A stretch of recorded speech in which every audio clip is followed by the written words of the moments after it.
Nah, saudara-saudara, kita sudah membahas mengenai pencobaan dan bagaimana pencobaan itu tidak pernah lepas dari kehidupan orang percaya.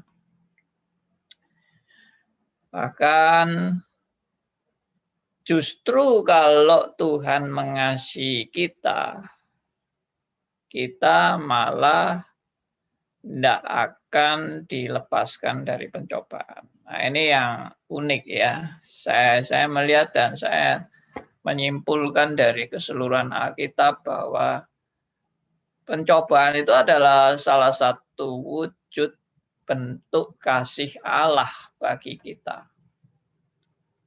Ya.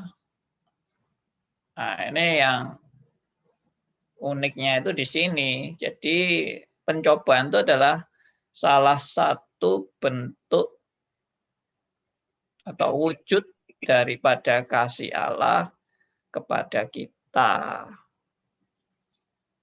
Justru kalau tidak pernah mengalami pencobaan, malah itu tanda tanya. Apakah kamu benar-benar anak Tuhan? Apakah kamu benar-benar orang yang berjalan dalam jalan Tuhan? Atau kamu dalam kegelapan? Kalau orang sudah dalam kegelapan ya tidak perlu dicobai lagi kan. Oh, sudah dalam kegelapan kok. Dan sudah enjoy dalam kegelapan. Nah, kalau enjoy dalam kegelapan ya sudah, biar aja terus enjoy terus aja. Mau dicobai apa lagi? Ya, karena sudah menikmati pencobaan itu. Oke, sekarang kita lanjut dengan bahan kita.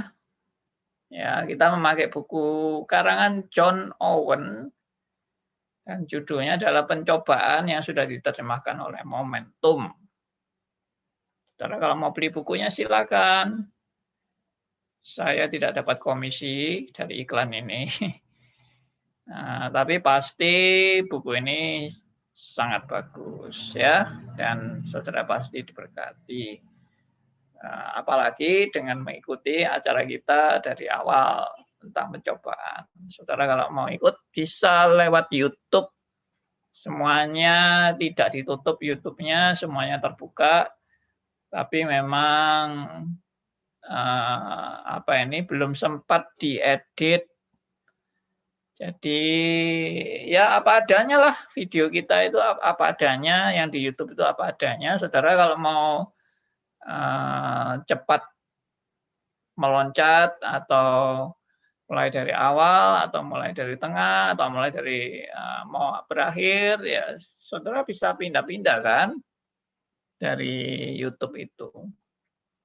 Diletakkan kursornya di menit keberapa, nah itu kita bisa lihat. Mau berhenti dulu, nanti nyambung lagi, setelah makan nyambung lagi dan sebagainya juga bisa. Ya, sekarang sarana untuk belajar itu enak sekali dan gampang sekali, dan ya Tuhan justru menyediakan itu di tengah-tengah COVID. Bayangkan ya kalau kita ada COVID lalu tidak ada internet gitu gimana ya? Lalu tidak ada YouTube, tidak ada apa, pokoknya WA tidak ada, Instagram tidak ada, semuanya tidak ada. Yang ada cuma telepon aja. Ya gunakan telepon terus. Ya tapi sekarang ini sudah luar biasa sekali. Ya, Tuhan sudah mempersiapkan itu untuk Anda dan saya. Baik, kita akan buka bahan yang sudah saya siapkan ini. Ya, ini kita sudah sampai halaman 15 sekarang. Halaman 15. Di kalimat pertama, halaman 15 ini, kalimat paling atas, mungkin bisa dibacakan oleh Meta, kalimat yang 2 baris, kalimat paling atas ini. dari pencobaan tertentu itu, Pak? Nah, dari kita, kata kita itu. Kita bisa lolos dari pencobaan-pencobaan seperti itu hanya dengan pertolongan kuasa Allah yang tertinggi. Ya. Jadi sudah dipaparkan di atas, sebelumnya kita sudah bahas kan yang minggu lalu, bahwa yang kita alami itu pencobaan yang kita bisa lolos hanya karena pertolongan Allah. Kalau nggak ada pertolongan Allah, pasti kolaps. Nah, ini sudah berulang-ulang kali saya ajarkan dan saya tekankan bahwa siapa sih yang sanggup melawan iblis? Siapa yang kuat lawan iblis? Sehebat-hebatnya Anda, sejago-jagonya Anda, sesuper-supermannya Anda. Ya, pasti kalah dengan iblis. Umurnya aja kalah tua. Pinternya juga kalah, wawasannya juga kalah, semuanya kalah lah.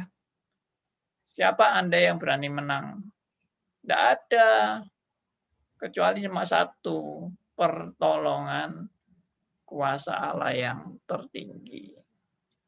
Ya, nah, ini mau menunjukkan bahwa dalam setiap percobaan kita diajar untuk apa? Berserah, berserah pada kuasa Allah. Ya, menyadari bahwa kita itu tidak mampu apa-apa tanpa pertolongan Tuhan. Kalau Tuhan tidak menopang saya pasti hancur, pasti lenyap. Tapi konsep pertolongan Tuhan, ya, topangan Tuhan, itu juga jangan kita buat definisi sendiri tentang pertolongan Tuhan dan penyertaan Tuhan dan jaminan Tuhan. Jangan kita buat definisi sendiri bahwa yang namanya pertolongan Tuhan, jaminan Tuhan, ya misalnya tentang COVID ini. Kita sebagai orang percaya tidak mungkin kena COVID.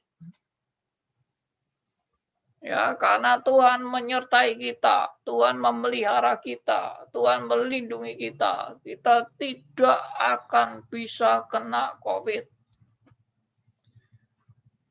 Hal itu, kata-kata itu ada benarnya, tapi tidak benar 100%. Ada benarnya apa? Ada benarnya kalau Tuhan memang tidak mengizinkan kita kena COVID, ya enggak mungkin kena. Ya, iblis pun mau menyerang kita, kalau Tuhan tidak mengizinkan iblis menyerang kita, juga iblis tidak akan mampu menyerang kita. Karena kita dalam perlindungan Tuhan. Tetapi cara Tuhan mendidik saudara dan saya itu justru bukan menjauhkan saudara dan saya dari pencobaan. Cara pendidikan Tuhan itu justru tidak menjauhkan Anda dari masalah-masalah hidup. Dari problema, dari kemungkinan juga sakit penyakit, dari kemungkinan juga orang-orang jahat yang akan mau membuat kita menderita, bahkan sampai kita dibunuh. Hal itu dimungkinkan. Nah, ini yang selalu saya juga tekankan dalam hidup orang percaya. Jangan Anda punya konsep penyertaan Tuhan itu pasti enak, pasti dilindungi dari semua kejahatan, pasti kita aman karena Tuhan menjaga kita. Tidak ada mara bahaya, tidak ada serangan iblis, tidak ada sakit penyakit. Wah, itu sudah doktrin yang ngaco dan doktrin yang merusak iman Kristen. Dan kebanyakan mungkin saya nggak tahu ya guru-guru sekolah minggu itu kalau ngajar penyertaan Tuhan kepada anak-anak bagaimana? Ya, mungkin guru-guru sekolah minggu yang ngajar Tuhan akan menyertai kita anak-anak. Amin, amin. Berarti Tuhan menyertai kita, kita dilepaskan dari mara bahaya, dilepaskan dari kecelakaan, dilepaskan dari sakit penyakit, dilepaskan dari segala musibah. Amin, amin. Nah, anak-anak aja sudah diindoktrinasi sama guru-guru yang modelnya seperti itu. Sehingga dari anak-anak sudah tertanam yang namanya Tuhan menyertai, aku nggak mungkin sakit, aku nggak mungkin celaka, aku nggak mungkin kena musibah, aku juga nggak mungkin mati, aku juga pasti sukses, dan seterusnya. Karena Tuhan menyertai itu, konsep itu sudah tertanam sejak sekolah minggu. Nah, ini sama aja dengan sudah menanamkan racun kepada anak-anak. Sehingga nanti besarnya dia, kalau Tuhan menyertai, aku nggak mungkin gagal, aku tidak mungkin kena musibah, aku tidak mungkin kena sakit penyakit, aku tidak mungkin mati. Tuh sampai besar itu tertanam di situ. Nah, makanya menurut saya guru-guru sekolah minggu ini juga harus dipersiapkan yang benar mengajar anak itu bagaimana. Ya, sama seperti guru sekolah minggu, kalau ada pernah kan sudah kita pernah bahas itu, guru sekolah minggu kalau ngajar anak berdoa selalu Tuhan Yesus, terima kasih Tuhan Yesus. Doanya selalu kepada Tuhan Yesus. Tidak pernah kepada Allah Bapa. Tidak salah memang, kepada Tuhan Yesus tidak salah. Tapi Tuhan Yesus sendiri ngajarkan kita berdoa itu kepada Allah Bapa. Memang Tuhan Yesus pernah bilang, mintalah kepadaku. Ya, selama ini kamu belum pernah minta, dan mintalah kepadaku. Ya, Tuhan Yesus pernah bilang gitu. Berdoa sama Tuhan Yesus itu tidak salah. Berdoa kepada Roh Kudus juga tidak salah. Tapi jangan membuat kita itu kalau berdoa kita itu arahnya nggak jelas. Arahnya mau kemana sih? Kalau doa kepada Tuhan Yesus lalu dalam nama Tuhan Yesus, ya itu juga sudah error. Kamu berdoa kepada Tuhan Yesus kok dalam nama Tuhan Yesus? Dalam nama Yesus itu karena kita berdoa kepada Allah Bapa. Ya, kepada Allah Bapa dalam nama Tuhan Yesus. Karena Tuhan Yesus adalah perantara antara kita dengan Bapa dan dengan pertolongan Roh Kudus. Jelas sekali fungsinya. Kenapa kok Bapak? Lihat Bapak itu yang apa ini boleh dikatakan satu puncak ya, boleh dikatakan, meskipun bukan Allah Tritunggal itu tidak ada tinggi, tidak ada rendah, tetapi ordonya itu jelas Bapak. Ordonya itu. Aturan mainnya. Kalau mau gampang ya aturan mainnya. Ya. Kayak sepak bola misalnya. Sepak bola kan juga biarpun semua main, tapi ada aturan mainnya kan. Ada pemimpinnya juga kan. Meskipun semua bermain dan semua kompak, semua tahu kewajibannya, semua maju menyerang, tapi tetap ada bagian back belakang atau macam-macam lah. Masa juga kiper ikut-ikut menyerang sampai golnya musuh ya. Konyol banget itu kalau kiper sampai menyerang ke golnya musuh itu. Ya, semua ada ordonya. Nah, di sini saya cuma tadi sekilas mau membicarakan mengenai bagaimana konsep yang benar tentang penyertaan Allah dalam menghadapi pencobaan. Saya renung-renungkan ya, kenapa kok banyak orang-orang sampai sudah masa tua, doanya tetap Tuhan Yesus, terima kasih Tuhan Yesus. Nah, ini dari sekolah minggu ini mungkin.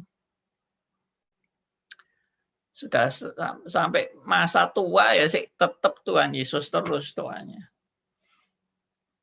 Ya, atau ya itu tadi masa tua sama masih mikir bahwa Tuhan sertai kami, bebaskan kami dari segala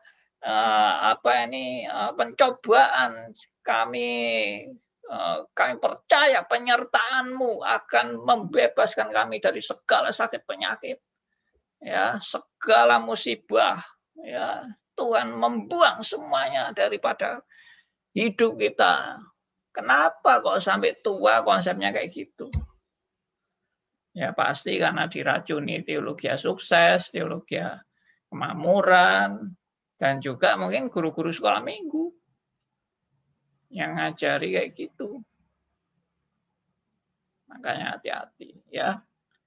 Alkitab tuh justru berkata orang benar akan mengalami pencobaan. Tidak ada orang benar bebas dari pencobaan, itu tidak ada. Abraham, bapak orang beriman, juga mengalami pencobaan. Ya, Ishak, Yakub, semuanya, termasuk Yusuf, semuanya itu kena pencobaan semua. Tidak ada yang bersih dari pencobaan, termasuk Tuhan Yesus. Wah, itu luar biasa sekali. Tuhan Yesus pun juga mengalami pencobaan. Bagaimana saudara mau bebas dari pencobaan? Ya enggak akan, justru enggak akan dijawab oleh Tuhan itu kalau Anda bilang bebaskanlah kami dari segala pencobaan. Loh Pak, doa Bapak kami kok begitu? Nah, ini kita sudah bolak-balik membahas kan. Yang dimaksud jauhkanlah kami dari pencobaan itu apa? Bukan berarti enggak mau pencobaan, tapi sadar bahwa dalam menghadapi pencobaan, kalau Tuhan tidak menyertai saya pasti kolaps, hancur. Itu jauhkanlah kami dari pencobaan dengan menjalani sendirian. Jauhkanlah kami dari kesendirian menghadapi pencobaan. Artinya tanpa penyertaan-Mu saya pasti kolaps, saya pasti hancur. Tuh. Jadi pahamilah kalimat-kalimat seperti ini dalam konteks kebenaran yang utuh. Jangan kebenaran separuh-separuh. Loh Pak, itu kan jelas loh Pak. Jauhkanlah kami dari pencobaan, titik. Tidak ada tambahan-tambahan.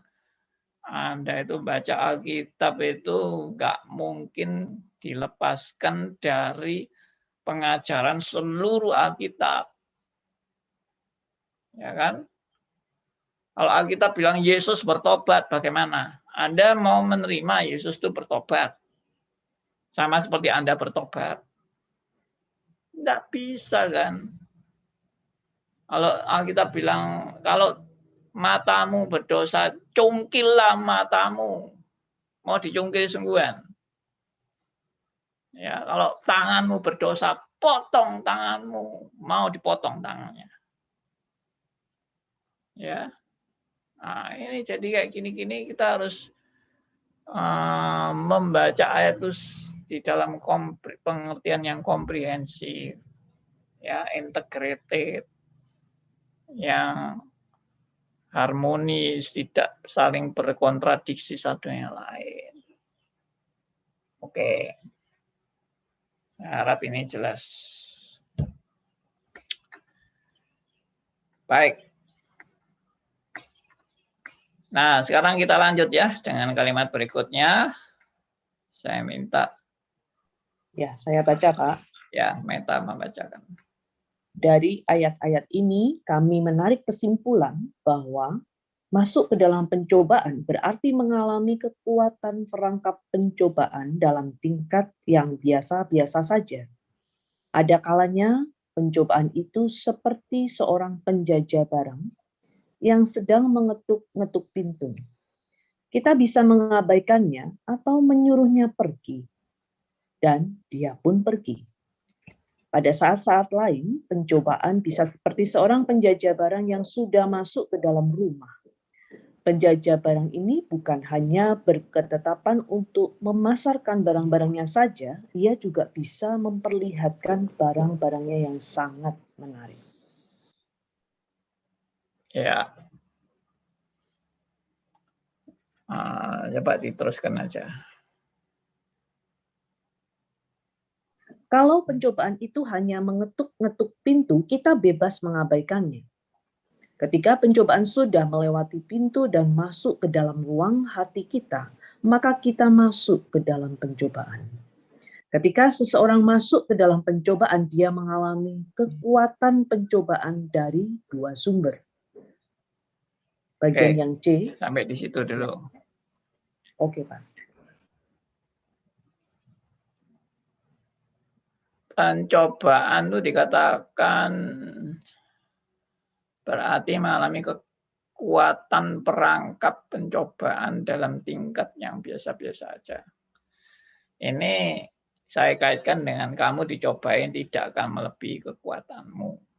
Pencobaan yang kamu alami adalah cobaan-cobaan biasa. Artinya memang Tuhan itu memberikan bentuk-bentuk pencobaan itu ya tidak sampai kita itu jatuh binasa. Yang dimaksud itu adalah bukan tidak mungkin jatuh itu masih mungkin, tapi kalau jatuh binasa itu yang tidak mungkin.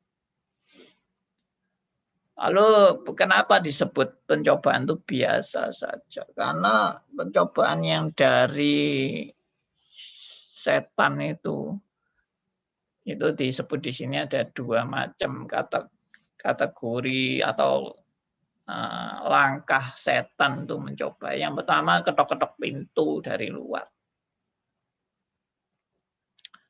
Dikatakan kalau ketok-ketok pintu ya tinggal kita mau mempersilahkan dia masuk atau kita abaikan aja. Kalau kita abaikan ya dia pergi. Kalau kita persilakan masuk ya dia masuk. Nah berarti menghadapi pencobaan itu bisa dalam kategori ya dia masih ketok-ketok pintu dari luar dan kita cuek-cuek aja. Karena dengan dia mengetok-ketok pintu dari luar itu menunjukkan apa? Menunjukkan bahwa pencobaan itu cuma bisa menggoda saudara dan saya. Tinggal saudara dan saya mau meladeni enggak godaan itu. Jadi pencobaan itu tidak punya tidak punya akses untuk langsung mau menghancurkan saudara dan saya, itu tidak punya itu akses itu. Dia cuma bisa menggoda alias memancing. Saudara dikasih pancingan. Ya sama seperti mancing ikan itulah, dikasih pancingan kan, itu entah ikan kecil atau uget-uget atau cacing untuk menjebak ikan. Nah, tinggal kita mengikuti nggak jebakan itu atau kita biarin aja. Itu yang pertama ya. Dan memang tidak dipungkiri bahwa saudara dan saya dalam ada pencobaan bukan hanya membiarkan si iblis itu ketok-ketok saja, tapi justru mempersilahkan masuk. Nah, kalau tadi ketok-ketok itu kan masih di luar, dia tidak mampu untuk mau menghancurkan kita, tidak mampu menjebak kita juga nggak mampu karena di luar. Dan itu tergantung kita sendiri. Ya, sedangkan kalau sudah dipersilakan masuk, wah itu masuk itu sudah bahaya besar. Itu sama aja dengan kita mempersilahkan perampok itu masuk ke dalam. Tapi ini belum perampok sih. Dia perampok itu masih pura-pura jadi orang baik. Ya kan? Dengan pura-pura menawarkan barang. Ini loh ada barang bagus, saya permisi masuk rumah, boleh enggak? Nanti saya akan mengajak Bapak bicara-bicara. Di rumah Bapak, saya punya barang ini, barang itu. Ya, kalau kita welcome, ya silakan. Nah, itu baru. Yang kita silakan itu, kita berarti mempersilahkan juga iblis itu makin menjerat dan makin menjerat dengan tawaran-tawarannya ya sangat menarik. Ya itu yang saya bilang, siapa sih yang mampu melawan iblis? Siapa sih yang mampu untuk bisa menghindari jebakan-jebakan iblis yang luar biasa itu?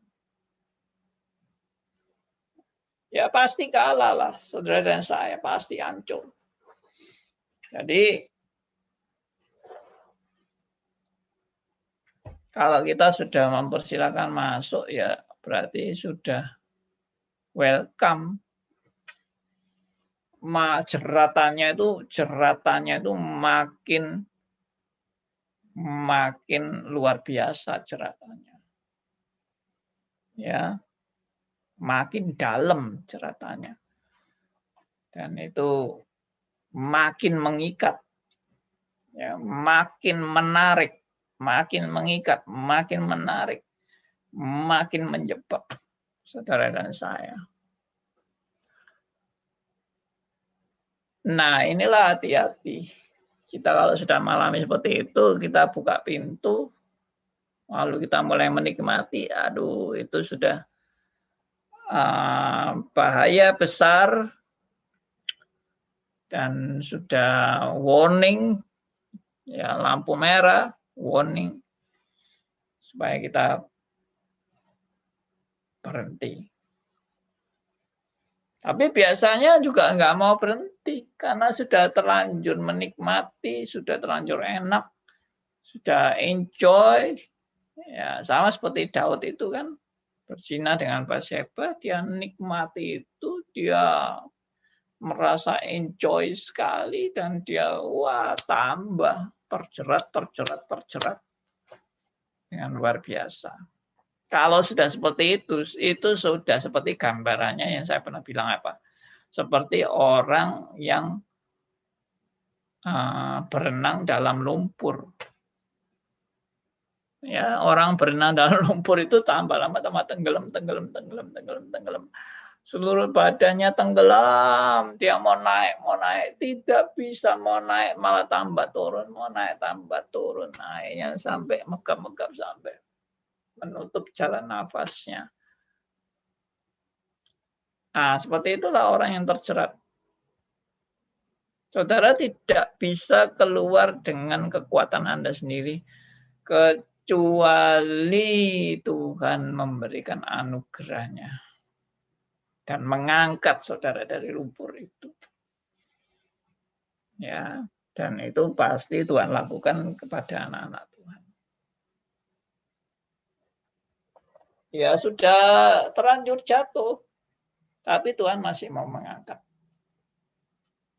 Contoh yang paling jelas juga Daud itu. Daud itu sudah terang-terangan sudah jatuh, sudah berdosa, sudah mengabaikan perintah-perintah Tuhan. Tapi Tuhan berbelas kasihan dan Tuhan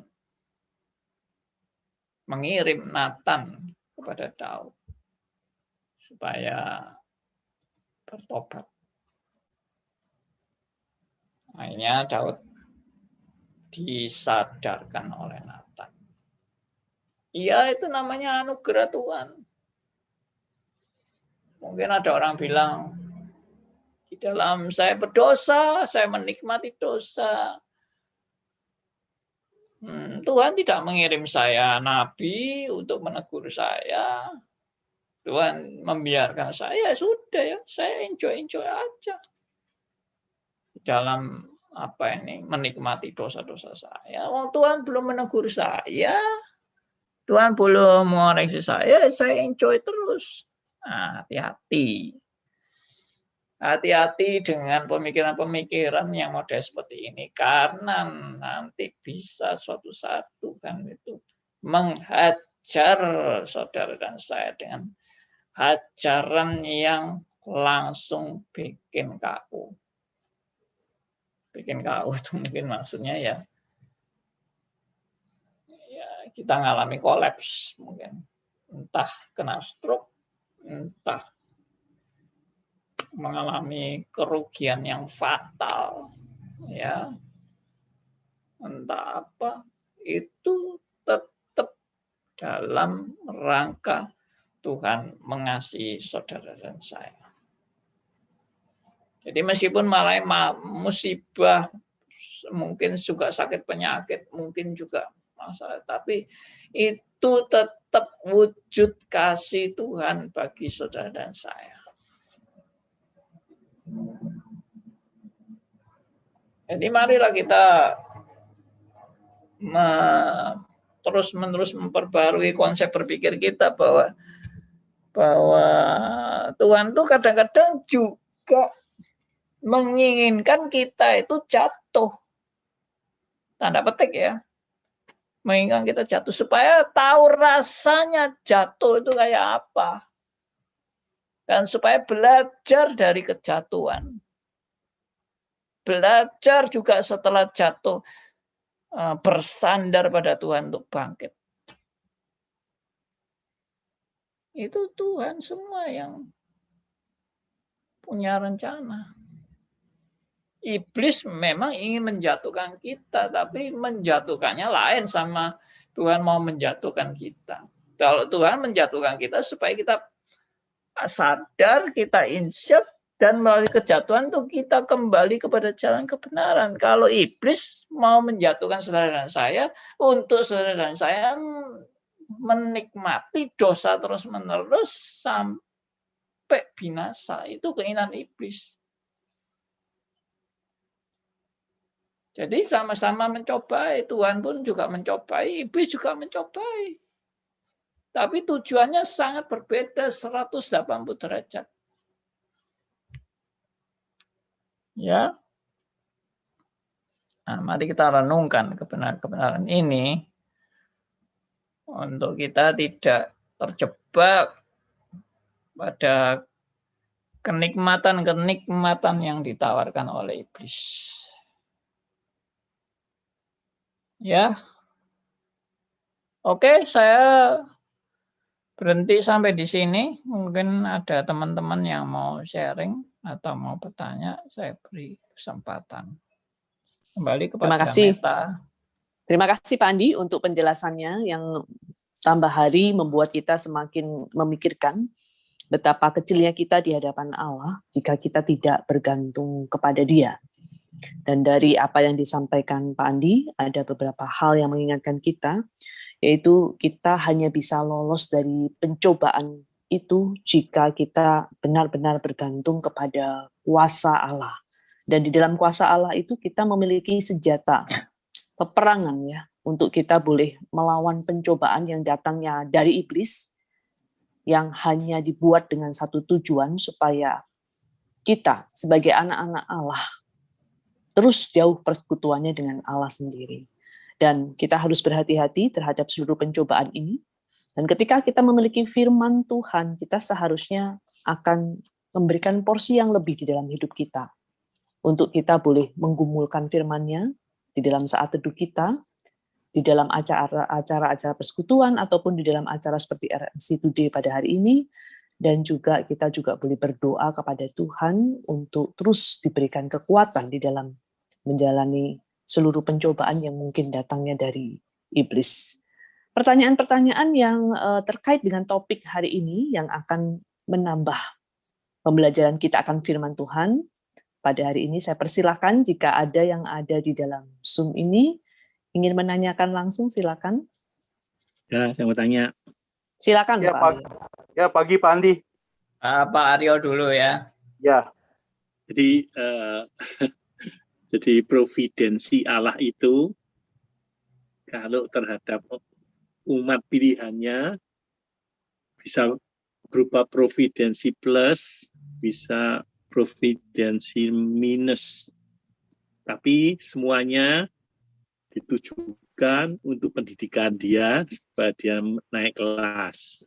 Jadi lolos atau kejebak kita tidak boleh terlalu memikir negatif. Semua dalam rencananya untuk kemuliaan Allah. Tetapi bagi umat bukan pilihan, kelihatannya providensi Allah itu hanya sampai di tingkat saja, umum saja mungkin. Kalau yang khusus mungkin dicul barangkali ya Pak, saya tidak tahu. Yang kan kalau jatuh maksudnya itu, kalau dari segi orang yang tidak umat pilihan, ya jatuh kena. Ya itu ya Pak ya barangkali.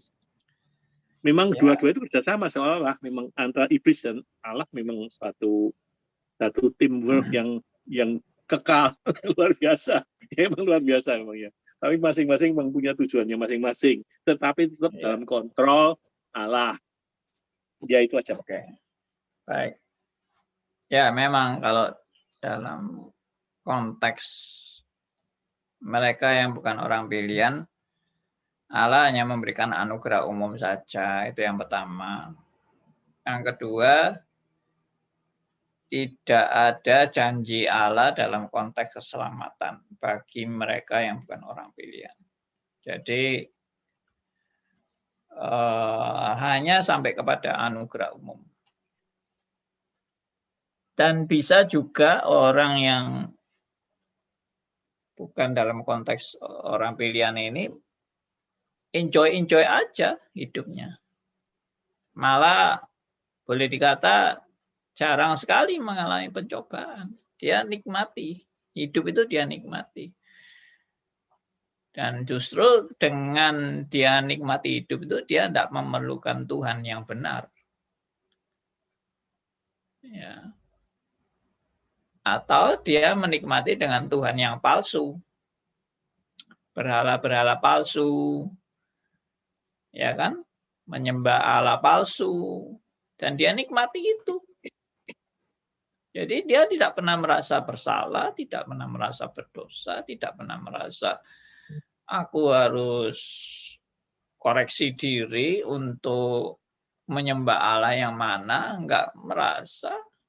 Dia enjoy aja. Nah itu. Tapi kalau bagi orang pilihan, saya yakin 100% memang Roh Kudus tidak akan tinggal diam. Pada saat orang pilihannya tergoda, Roh Kudus tidak akan tinggal diam dan akan mengoreksi, akan menegur, menginsyafkan, dan mempertobatkan. Tapi waktunya memang bisa dalam tenggang waktu tertentu. Ya, enggak. Ada yang cepat, ada yang lambat. Kita enggak bisa memprediksi itu. Semua itu adalah waktunya Tuhan. Tapi memang benar tadi Pak Aryo bilang, ya baik itu dari iblis, baik itu dari Tuhan. Ya semuanya bagi orang pilihan, semuanya itu ada rencana Tuhan yang indah bagi orang pilihan. Kalau sampai mati bagaimana? Ya itu pun keindahan sampai mati. Soalnya biasanya orang mikir kan kalau mati itu sial kan. Kalau mati itu kekalahan. Kalau mati itu apes atau terkutuk dan sebagainya. Tidak. Mati itu anugerah Tuhan. Saya mau merubah konsep tradisi kematian. Itu selalu orang anggap mati itu sial, mati itu terkutuk, mati itu penderitaan yang mengerikan. Jadi mati itu harus, pokoknya yang jelek-jelek itu, mati itu pasti jelek lah. Nah itu tradisi mati itu jelek, dihapus dari hidup orang percaya. Mati adalah keuntungan, hidup adalah Kristus. Sudah. Oke. Silakan ya, Pak Theodor. Ya, pagi. Silakan. Pak Andi, Bu Meta, pagi Bu. Ya pagi-pagi. Iya Pak, saya balik ke pertanyaan basic. Tadi kan John Owen memunculkan frasa perangkap pencobaan ya Pak ya. Ya, Apakah memang iblis itu punya sisi pengamat atau dalam pengetahuannya iblis sampai hari ini masih memakai tipu daya yang sama Pak? Mungkin ada yang bertanya begitu Pak. Apakah dia itu punya sisi pengamat, mengamati kita gitu Pak, mengetahui kelemahan kita, atau dia memakai cara-cara lama seperti dia menjatuhkan Adam dan Hawa di Taman Eden gitu Pak? Saya nggak kepikiran itu Pak. Ya. Jadi jawaban saya ya, iblis dari dulu itu paling pinter, paling brilian, dan dia tahu apa yang paling tepat buat manusia. Dan tiap manusia beda-beda. Cara Tuhan menggodanya beda. Cara Tuhan menggoda saya dan cara Tuhan menggoda Theodor beda. Cara Tuhan menggoda Pak Aryo ya beda lagi. Jadi semua tidak sama. Dan iblis pinternya, lihainya itu ya tahu. Maksudnya yang paling bisa menjatuhkan ini percobaan yang bagaimana. Makanya saya kan pernah bilang, semua orang kalau titik kelemahannya itu dibiarkan Tuhan dicobai iblis, pasti semua orang jatuh. Tidak ada yang tidak jatuh. Karena semua orang itu pasti ada titik kelemahannya. Mana ada orang tidak ada titik kelemahannya. Itu kalau kita pernah belajar silat atau ya apapun lah, kita lihat film-film silat juga atau karate dan sebagainya. Itu sehebat-hebatnya orang itu ada titik kelemahannya. Nah, kalau kita tahu rahasia titik kelemahannya, terus kita sikat di situ, biarpun orang itu hebat, kuatnya luar biasa, tapi kalau titik kelemahannya kena serang, habis dia.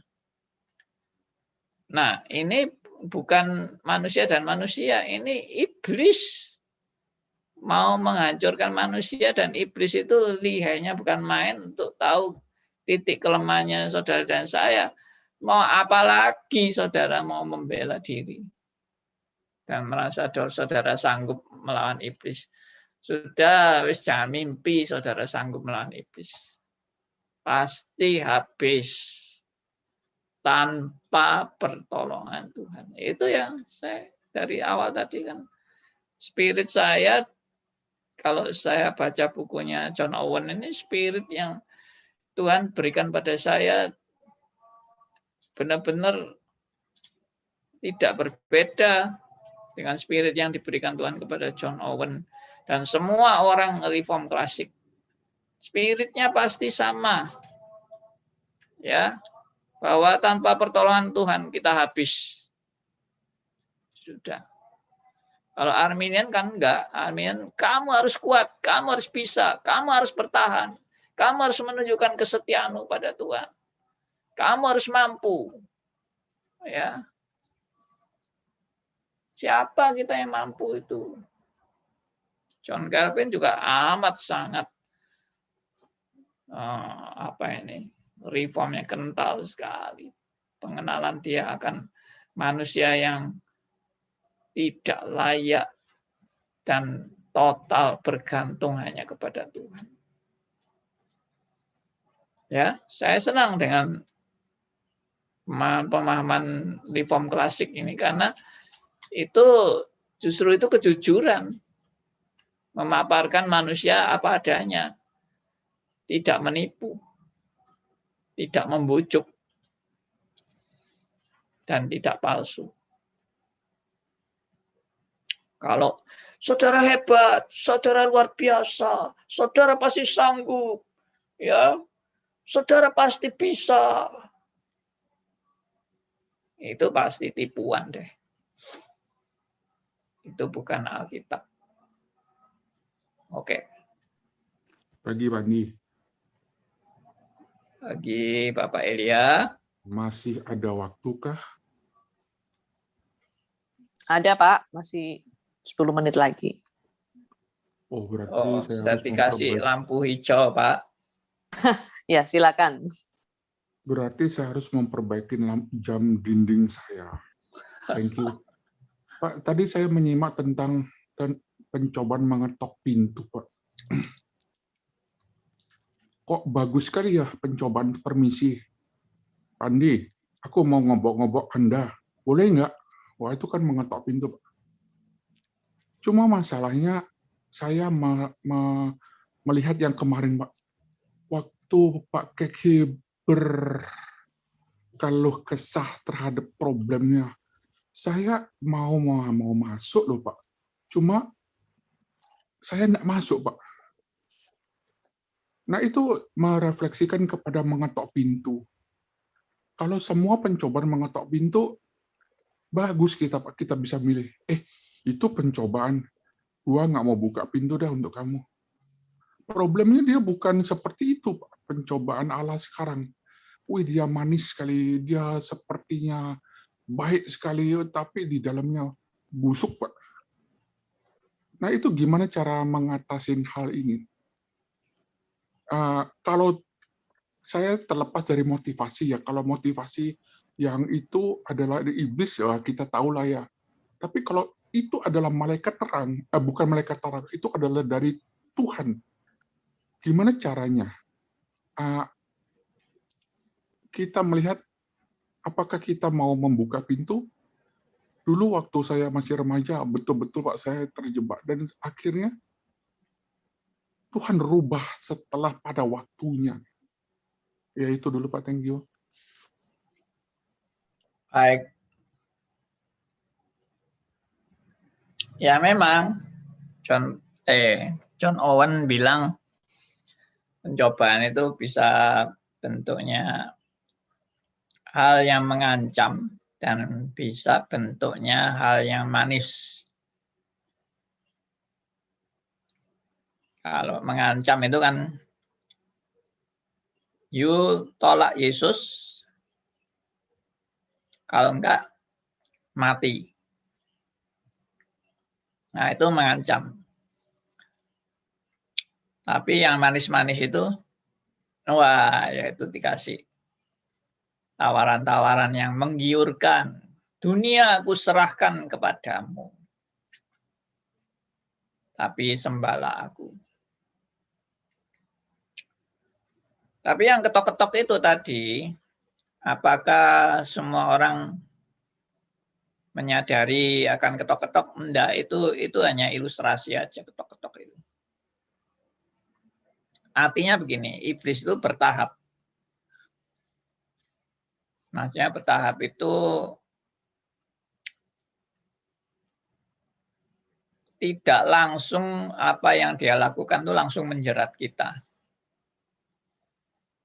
Tapi pelan-pelan yang ditawarkan iblis itu hal yang misalnya ini yang bagus, yang tadi menikmati itu ya. Waduh, manis, enak. Ya, saya nikmati manis dan enaknya itu. Dan makin menikmati itu, makin menjerat saya. Dan makin membuat saya sulit untuk keluar dari jeratan. Nah, itu iblis. Bagaimana kalau Tuhan yang istilahnya mencobai kita? Saya pernah bilang ya, yang pasti memang tujuan Tuhan itu beda dengan tujuan iblis kan. Tapi bagaimana kita, reaksi kita? Menurut saya, kita memang dalam menghadapi itu bisa nggak tahu. Ini memang betul-betul iblis atau ini Tuhan. Kadang kita nggak bisa tahu. Jadi menurut saya, entah itu Tuhan, entah itu iblis, sikap saya tetap sama. Yaitu apa? Bersandar pada Tuhan. Sikap saya tetap sama, yaitu belajar dibentuk oleh Tuhan melalui peristiwa-peristiwa itu. Termasuk kalau kita gagal, termasuk kita kalau berhasil, ya termasuk apapun lah. Tuhan tetap ingin kita belajar dari entah itu godaan iblis atau itu pencobaan yang dari Tuhan. Kita belajar dari situ. Entah kita jatuh, entah kita bangkit, kita belajar dari itu semua. Dan itu semua waktunya Tuhan. Kalau saya begitu, saya tidak terlalu pusing dengan ini Tuhan atau bukan ya. Ini ketok-ketok, ini iblis atau Tuhan. Saya tidak mau pusing itu, yang saya percaya siapapun itu tetap pencobaan itu istilahnya ditetapkan Tuhan untuk kebaikan bagi saya.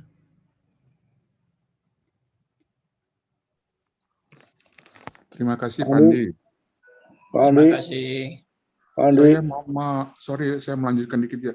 Kayak kemarin Pak waktu Pak Gagi itu banyak yang mau ikut nimbrung untuk menguatkan. Tapi pada saat menguatkan sana itu ada satu jebakan iblis. Kita mau menasihatin, saya langsung berpikir setelah menyimak ya, wah kalau saya di posisinya Pak Keki, amsyong bener loh. Khususnya untuk istri tercinta ya.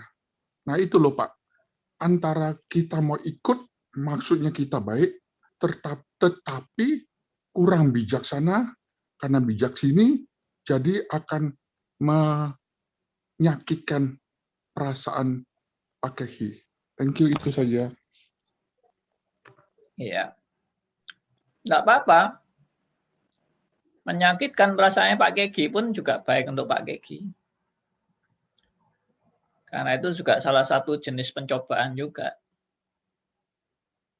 Dari orang-orang yang mengikuti diskusi kita. Pak Andi, saya mau saksi bisa Pak Andi? Silakan Pak Liman. Supaya menguatkan mereka Pak ya. Pak Andi ada 2 kesaksian yang secara singkat saya ngomong Pak Andi, bagaimana nih tanggapan Pak Andi gitu ya.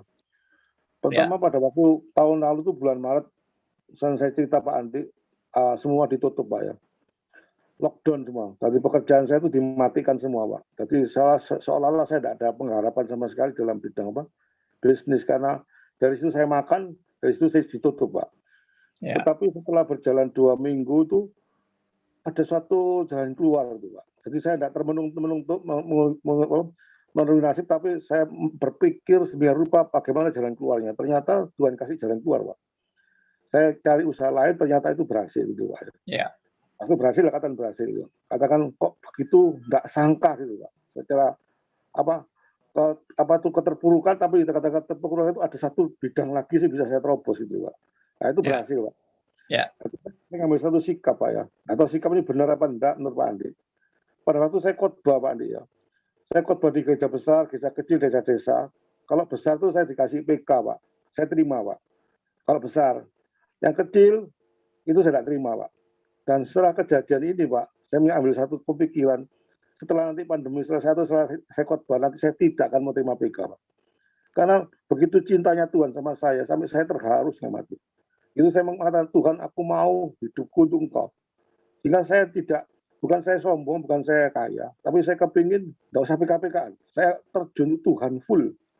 Karena saya bidangnya bukan untuk ke gereja, saya kan bekerja Pak. Bekerja dari, saya makan dari pekerjaan itu, bukan untuk makan daripada gereja itu. Saya bilang itu apa betul apa tidak menurut Pak Andi. Itu ke satu Pak. Kedua, pencobaan COVID ini Pak ya, yang beberapa minggu saya alami ini Pak. Anak saya COVID, semua tertular. Saya ingat perkataan Pak Andi. Loh, kalau rumah itu terbakar, ingat kata-kata Pak Andi, rumah terbakar, ya sudah terserah. Ya sudah aku rela kalau rumah terbakar. Pada waktu COVID Pak ya, uang itu Pak ya, berapa obat kosong, piro tak beli, saya gitu Pak. Ayo mana yang itu tak beli, 1 juta tak beli, alat tak beli, uang itu rasanya seperti apa Pak? Gak ada harganya Pak. Makanya saya bilang sama anak saya, sama nyonya saya, lihat, sakit diambil hikmatnya, bukan pernah sakitnya, tak ambil hikmatnya. Lihat kalau sakit ya, uang itu rasanya kayak rela gitu loh.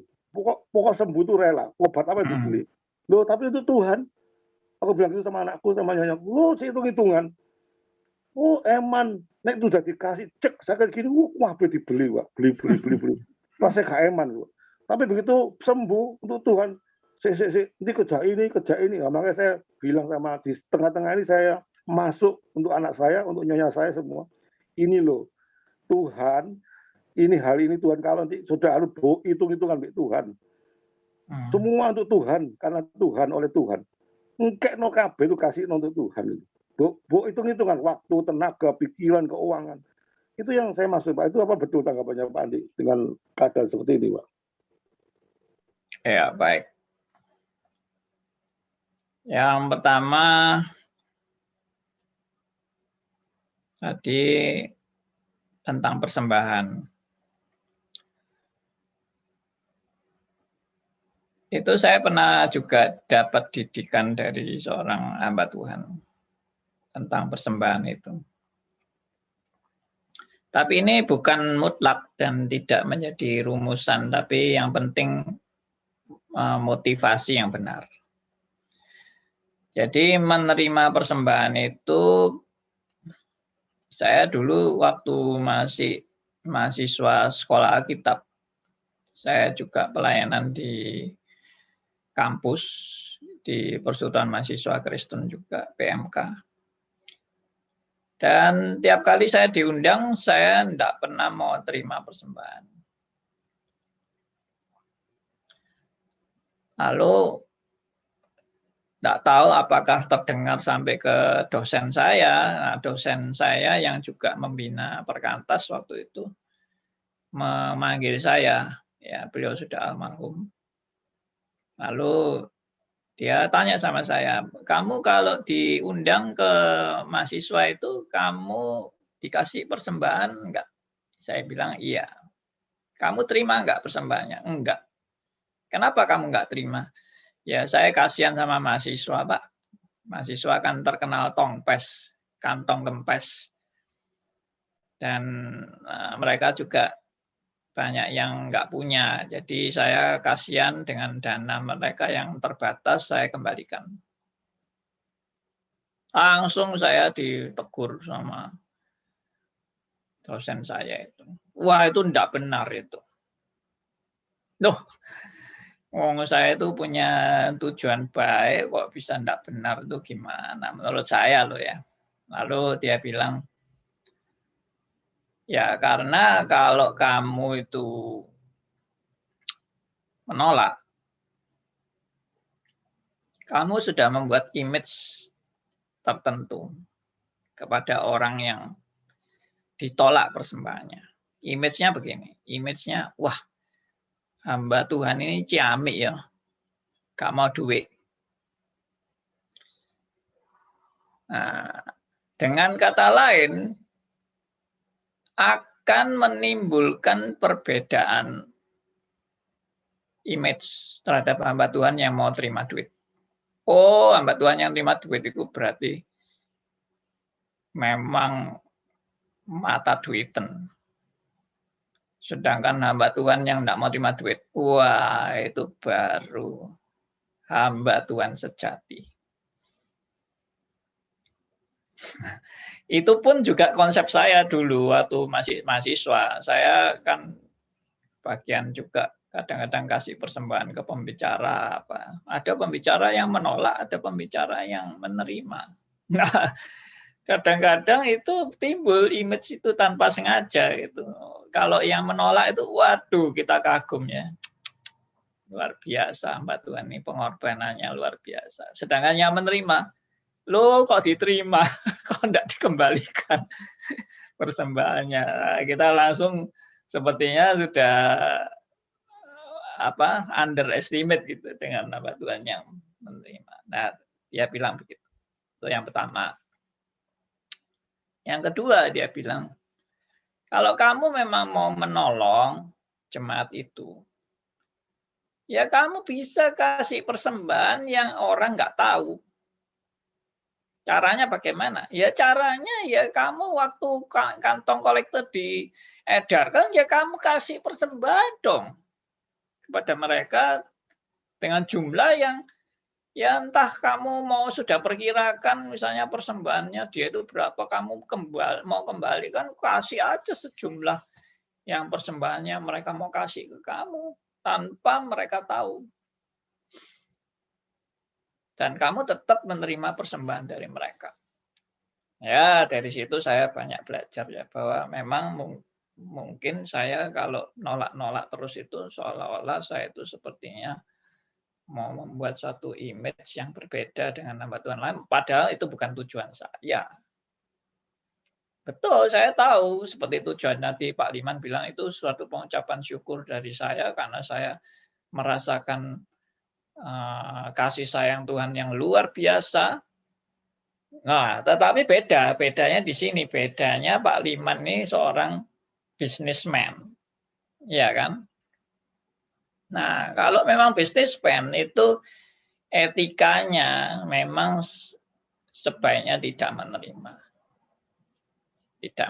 persembahan, karena Anda bukan hamba Tuhan yang full hidup dari pelayanan, ya terjun full secara sepenuhnya dalam pelayanan. Nah, yang ketiga yang diajarkan oleh dosen saya adalah ya seperti itu tadi, yang status kita. Kita dengan menerima persembahan itu, kita itu mendidik para mahasiswa yang mengundang kita itu untuk dia menghargai hamba Tuhan, ya, bahwa hamba Tuhan itu memang hidupnya yang sudah dipersembahkan bagi Tuhan. Maka jemaat itu harus punya hati untuk menghormati hamba Tuhan dan mengasihi hamba Tuhan dan mau memberi persembahan kepada hamba Tuhan yang hidupnya sudah diserahkan sepenuhnya bagi pekerjaan Tuhan. Jadi itu juga mendidik jemaat untuk memberi dan menghormati hamba Tuhan. Karena ada memang jemaat yang tidak peduli sama sekali dengan hamba Tuhan, biarpun melarat kayak, biarpun kaya kayak apa, aku nggak nganggep sama sekali hamba Tuhan, biarlah bergumul sendiri. Itu urusannya dia sendiri. Ya, tidak benar, karena Alkitab pun juga mengajarkan hargailah orang yang sudah mempersembahkan hidupnya sepenuhnya bagi Tuhan dan yang memberitakan firman, hormatilah mereka 2 kali lebih besar dari yang lain. Ya, Rasul Paulus mau mendidik jemaat untuk menghargai hamba Tuhan. Jangan hamba Tuhan itu dianggap barang sampah atau apa, sehingga tidak dihargai sama sekali. Sebaliknya juga nggak boleh terlalu memberhalakan hamba Tuhan. Yang satunya terlalu menghina hamba Tuhan sehingga tidak dipedulikan. Satunya terlalu membesar-besarkan hamba Tuhan sampai kayak dewa, melebihi dewa-dewa, dan sudah bukan hamba Tuhan lagi, tapi sudah hamba manusia itu namanya. Nah, itu juga tidak benar. Ya, saya belajar dari situlah. Lalu, yang terakhir tadi Pak Liman bilang, saya mau memberikan segala-galanya bagi Tuhan. It's okay, itu benar secara prinsip, tapi segala-galanya bagi Tuhan itu tetap kita mengelola keuangan keluarga kita dengan bertanggung jawab kan, dan jangan sampai habis-habisan tuh akhirnya keluargaku melarat, enggak punya apa-apa, semuanya bagi Tuhan, sampai anak mungkin enggak bisa hidup dengan normal dan sebagainya. Ya jangan seperti itu, jangan sampai uang kita habis lalu utang-utang sama orang, enggak bertanggung jawab lagi nanti. Nah, jadi tetap kita juga Alkitab juga mengajarkan kepada kita untuk jadi bendahara yang bertanggung jawab. Kita ini kan seperti bendahara, mengelola keuangan itu kan seperti bendahara. Bendahara itu juga mesti membagi-bagi keuangan ini dengan benar dan bertanggung jawab, karena untuk keluarga pun itu adalah pelayanan. Yang namanya pelayanan bukan hanya buat gereja loh ya, pelayanan. Bukan hanya penginjilan, buat keluarga pun juga pelayanan. Oke.